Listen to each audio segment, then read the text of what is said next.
commanded us to do. Let me tell you why that's such a real word. Because in seasons of extreme disappointment, we excuse disobedience.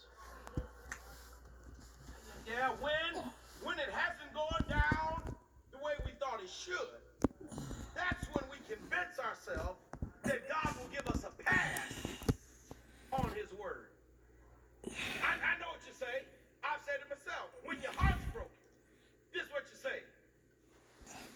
God understands. God knows what I've been through.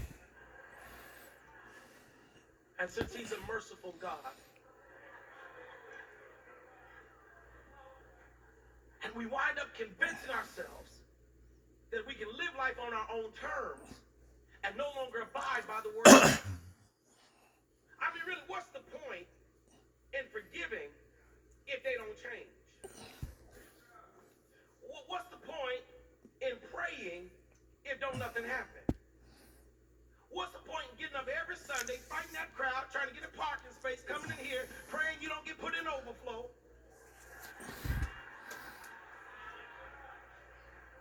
Telling the usher you got a member inside that's holding a seat for you. If you go through all of that, and all hell still breaks loose in your life.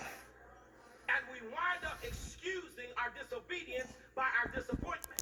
But these women are a model to us that even when life has not turned out the way we think life ought to turn out, that does not mean we abandon the principles of God's word, because here's the news flash. When your heart is broken, God's word still works. When life hadn't filled out the way you want, God's word still works.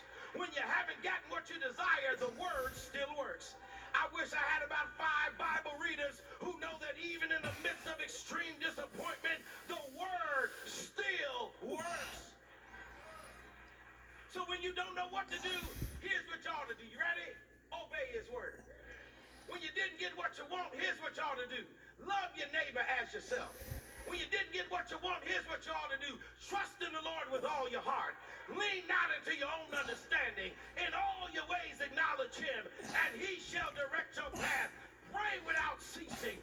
Wait on the Lord and be of good courage, and he will strengthen your heart. Forgive them that despitefully use you. Pray for them that stand in your way. Fret not yourself over evildoers. Hold to God's hand and trust God's word.